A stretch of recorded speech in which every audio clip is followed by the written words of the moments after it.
Surviving the Hebrew Israelites, Part 6.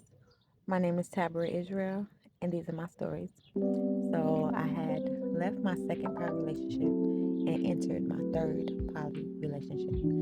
And I was living in a shelter, and I was already talking to a group of polygamists when I left and went to the shelter. So, he said, "Hey, I'm gonna come pick you up and you're gonna join our family." And I was just like, "Let's go." Now, they were popular on social media at the time, and you could see the wives. They were always clean, smart, beautiful, put together. He was always respectful, like bigging them up and everything. And I felt at that time, I felt like, okay, he's a good teacher, he's a good man, he's a righteous man. So this is where I'm going to go. And he drove from Memphis to Fort Lauderdale, Florida, to pick me up. And when he got there, our first interaction was pretty okay. He was like soft spoken. He had a lot of energy, but he was like calm and gentle, soft spoken.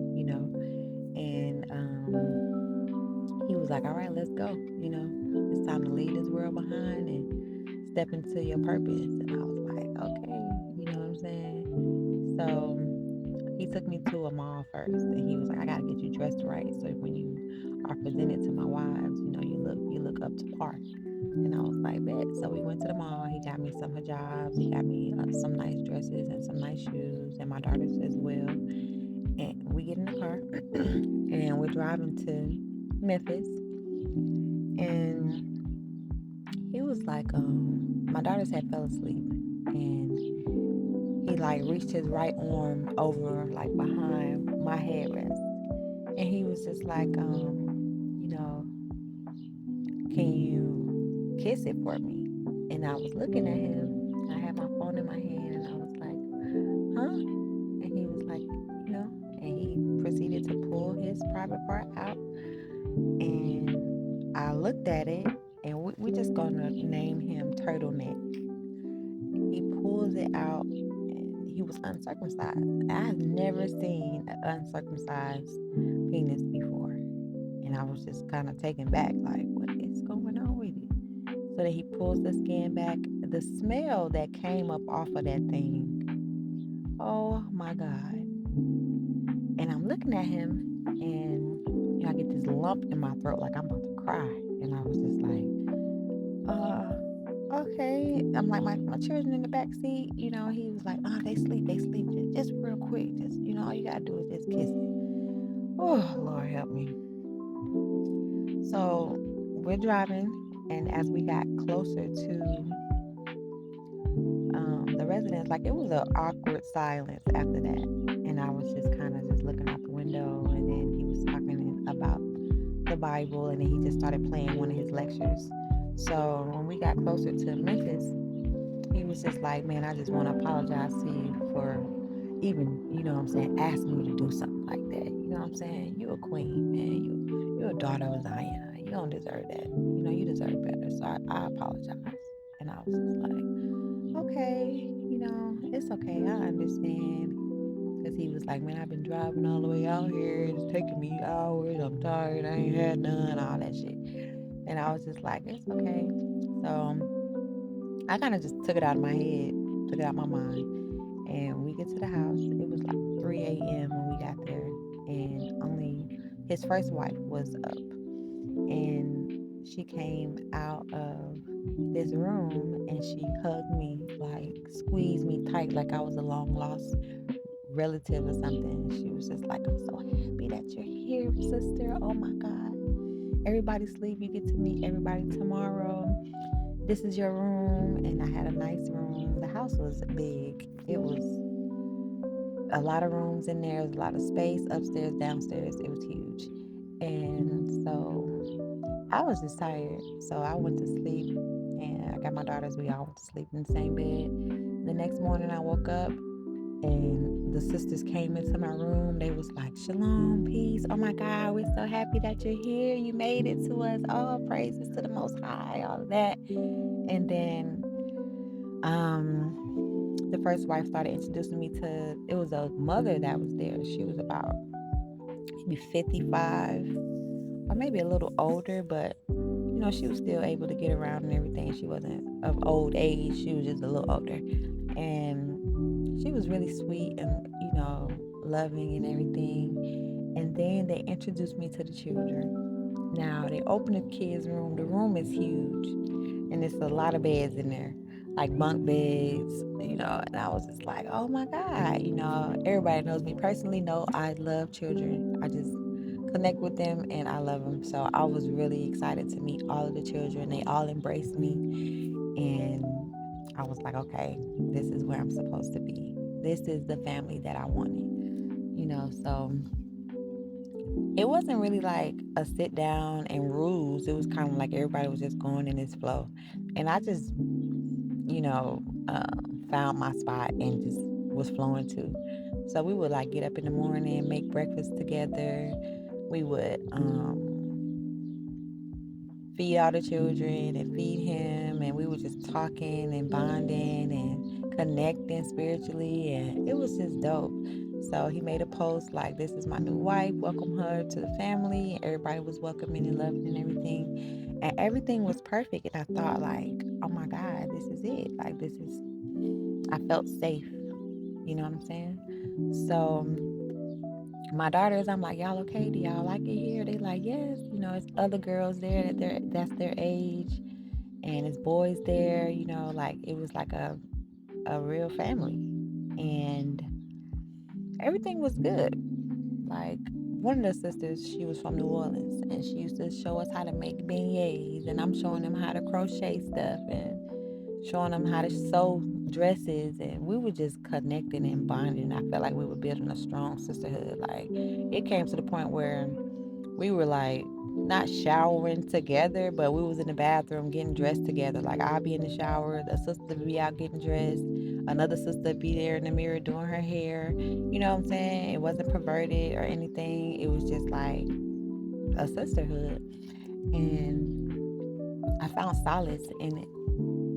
So everything changed. Everything changed. I started to see things that I did not agree with. And like one time we had a family movie night, and we're sitting there, all the children are in there, and I'm familiar with the movie. I'm like, okay, wait a minute now, some sex scenes in here. So we're watching the movie, and the sex scene comes, and maybe like 30 seconds before it comes, I'm like, okay, everybody cover your eyes, close your ears. And he was like, no, no, no, no, no. I was like, huh? And I got my hands over my daughters, and they got their fingers in their ears. And I'm like, they don't need to be watching this. And he was like, no, they need to learn about sex. If we don't teach them, then they ain't gonna know what's going on. The teacher, the parents are the teacher first. And he's like, you're supposed to train a child up in the way you want them to go. So they can watch it, man. It's nothing, man. You overreacting, but it's okay. This is not their first time seeing this movie. And I was like, oh, okay. So I'm like, come on, Maya, come on, Genesis, let's go upstairs. It's time to go to bed. So I take them upstairs, I put them in bed, and I was just thinking, like, man, it wasn't like a kissing scene and some little rubbing. It was like full on sex scene. Like, ugh, it was not for children to be watching. So when that happened, I was just like, man, maybe this is just how they do it. I mean, a lot, maybe like 7 of them was his own children, and the other children belonged to the other wives. And I was just like, the other wives didn't have a problem with it. And I was just like, okay, well, maybe it's just me. So after that, it was just like small, big red flags. It was like small things that just turned into like big ass red flags. You know what I'm saying? I was sitting with my daughter, and she was about 11, 12 at that time, maybe younger. And she was like, oh, we was talking to, we're going to call her Big Mama. We was talking to Big Mama, and she told us what happened to her when she was a little girl. And I said, well, what did she say? And my daughter was like, well, she said that one of her family members sat her on his lap and he was rubbing on her under her dress. And I was like, huh? And she said that he put his tongue in her mouth and it was warm and he was like rolling it around with her tongue and she learned how to kiss from him. And my heart dropped because that was crazy for her to say to these little girls. And I was like, was she trying to warn y'all or was she just sharing? And my daughter was like, well, she was just telling us how she learned how to kiss. And I was like, hell no, bruh. What is going on? So we were pretty cool. We never had any issues. So I went to her and I was like, hey, did you tell Maya and Genesis about something about you kissing someone? And she was like, yeah, but it wasn't nothing, not a big deal. We were just talking about kissing and boys and stuff. And I was like, okay, okay. So those little things right there just started to get, they just started to eat at my brain. And I was just like, am I tripping? I started like second guessing myself and everything that was going on around me. I'm like, okay, we are safe. I haven't seen anything inappropriate happen with these children. You know what I'm saying? And I just kind of let it go for that time. And so he had the house set up to where we all had our own space. And his room was downstairs. It was the master bedroom. It was huge. He had a big ass California king size bed. You walked through it was a walk in closet. And it was like a double sink right there. And then on the opposite side of that, it was a big walk in closet. Well, it was a closet with all the clothes in there, all of his clothes, and all of our shoes. And then you walk through that door, the next door, and it's a big jacuzzi, mirrors all on the wall. It was really nice. And that's where he stayed. And he was like, once a week, a sister is called down to spend the week with him. And because I was the last one there, I was just like, well, it's going to be a while before it's my turn. So I wasn't even thinking about the intimacy part. And it was another sister that was on her way. And we had connected on social media, and I was familiar with her. And we would talk every day and everything. And I was excited for her to come and be a part of it. So one time it was my turn to come down. He was like, he sent me a text message and he was like, it's your turn. Make sure you bring your bag and bring your bath stuff and your robe and everything and come downstairs. So I'm getting all my stuff together and my daughters are in the room with the kids. They all shared a big room and they're like playing Minecraft or something. So I'm like, I'm just going to be downstairs, whatever. If you need me, just come look for me. So I was nervous because I hadn't been intimate with him and it just wasn't something that was talked about. You know what I'm saying? It wasn't like we built a relationship to where now I'm sexually attracted to you, now I'm ready to have sex. It wasn't that at all. I was just like, okay, it's my turn. So I go downstairs and I'm walking in the room and another sister is sitting on the bed and she is topless and the cover is wrapped around her waist. And I was like, oh, my bad, I'm sorry. I'll just, I'll come back. And he was like, no, no, no, come in, it's cool. Come in, put your stuff down. And I got my hand over my face, like trying not to look at her. You know what I'm saying? And I put my stuff down and he was like, you don't gotta put your hand out, man. This your sister, man. And so I put my hand down. I'm like, okay, so you can have another week. I could just go back, upstairs. And she was like, just smiling, laughing. She didn't say shit. And he was like, come sit down on the bed, and I sat down on the bed and I'm looking at the floor. I'm rocking a little bit now because I'm nervous, anxious, everything. And he was like, just calm down, relax. You know what I'm saying? He pulls out the Bible and he talks about how a married man's bed is undefiled and things like that. And he was saying that sodomy is when two men are together, not two women. And I was just like, okay, where is this going? And so He was just telling me to kiss her and to perform sexual acts on her. And I was like, no, I'm not comfortable with that. I'm not into women. I don't want to do that. And I feel like it's not of the Most High. And he was just like looking at me like, you going to question me? And I take care of you. I provide for you. This is my house. And he wasn't like aggressive with it. He said it like softly, like, I take care of y'all. This our home. You know what I'm saying? There's nothing wrong about this. You think I'd be doing this if it was something unrighteous, sister? And I was like, I guess not. You know what I'm saying? And he was just like, you need to grow up. You be a grown woman. This grown women shit right here. Like this is what grown women do. And I was just like, not doing it, not feeling it, not doing it. So he pulls my arm. Now they're kissing and everything now and doing whatever. He pulls my arm closer to him. And the bed is big as hell. So I'm all the way on the end. He got his ass over there, snatched me all the way up there. He wasn't rough, but he snatched me up there and he held my face down onto the pillow. And they proceeded to have sex. And now I got tears coming down my eyes. And I'm just not able to move. And I watched them have sex. And he was talking while he was being intimate with her. He was just like, this is what a real woman do. This is a woman that love her God. Love her husband. This is a woman that's on the righteous path. This is a woman that is submissive. This is a woman that is, he was just saying stuff like that while they were being intimate. And then they finished and she got up and she kissed him and she walked out. She didn't say anything to me. And now I'm just sitting there on his bed. He's naked and I'm just sitting there. And he's laying on his back and he's just deep, like taking deep breaths. And I just sat there. So we were intimate and it was just like, ugh. It was disgusting.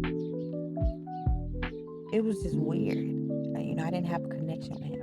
It was just weird.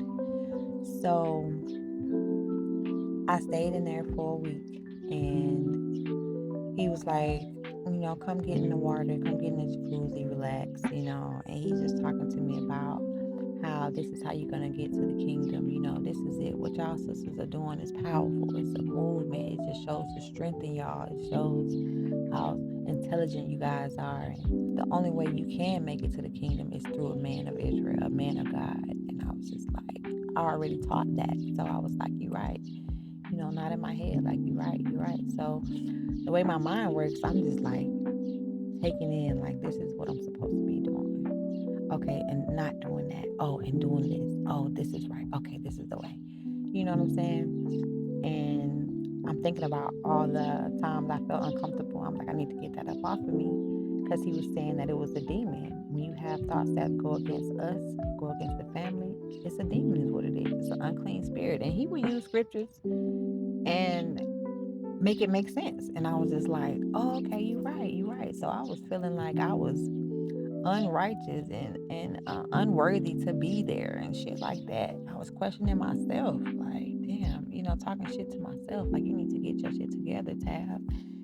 This man is providing this and you have a family now. Like, it really was a mental struggle. It was like I felt myself kind of disappearing inside of there, like my voice. And I was okay with it because I felt like it was a demon. So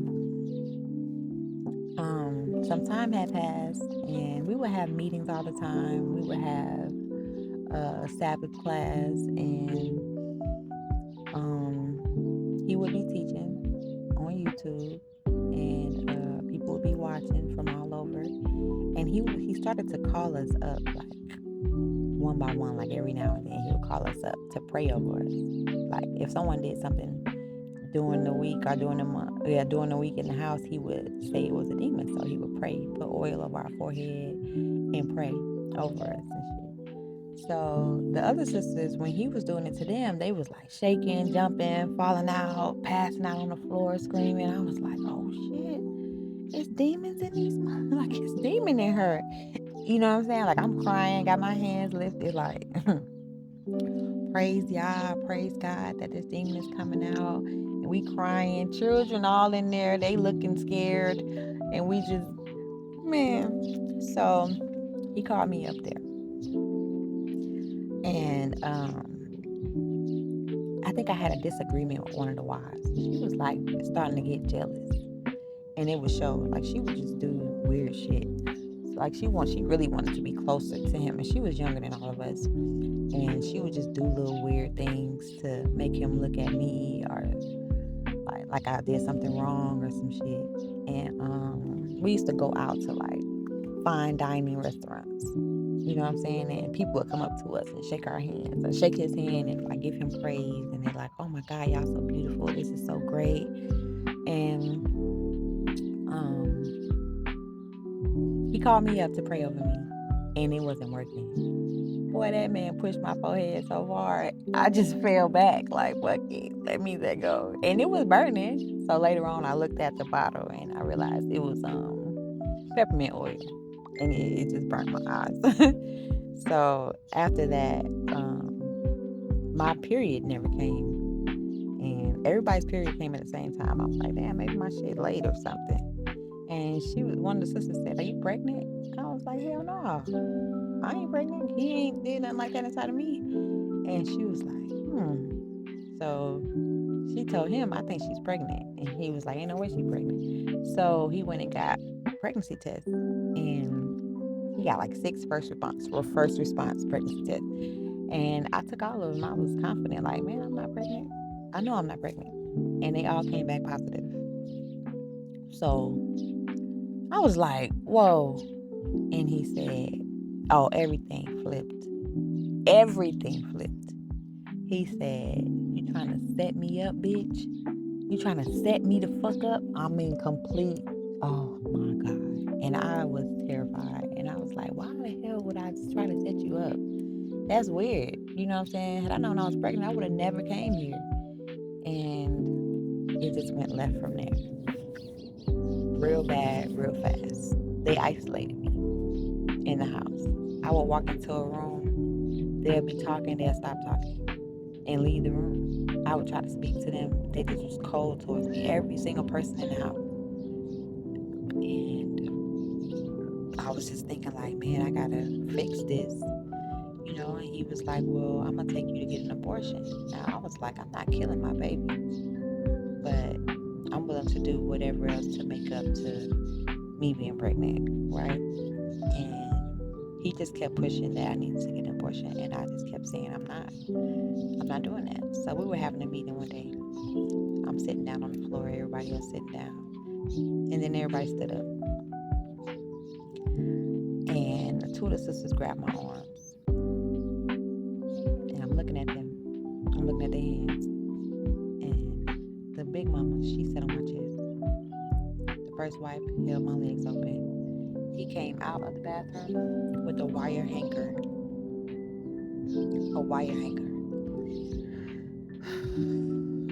And he was just like, I'm doing this because it's the right thing to do, and it's righteous. You know what I'm saying? I'm not going to raise a child that's not mine. It could be a demon. So we're going to have to get that demon out of there. So all the emotions that you could feel, I felt. I just felt fucked up. I I was terrified. I felt crazy. I felt just fucked up. These women doing this to me. You know what I'm saying? And from that moment, I said, I gotta get the fuck out of here. And I called the brother that I was with prior, and I said, I'm pregnant. I need to get out of here. I'm in danger. I need you to come get me. And he's like, I can't leave my business, but I'll pay for an airplane ticket, a train ticket, and a Greyhound ticket. Whichever one you can get to, it's going to be a ticket there waiting for you. You got to get yourself out of this because you left and went out there. And I'm just like, oh my God. So now I'm like, how am I going to get out of here? It was so bad. Even the next day after that happened, everybody was just, oh, good morning, Shalom. Hey, peace, sister, you okay? Like, my mind was just like, felt like I was losing my mind. You know what I'm saying? Like something bad would happen, and then the next day it's just like, oh hey girl, peace. It was fucking crazy. So one morning I woke up and he was sitting at the bottom of the bed, and he was like, if I killed you, do you believe that the Most High would give me the power and the authority to rise you back up from the dead? And then he started to say that he was the real King David in the flesh. So I just started to put together a plan on how I was going to get myself out of there.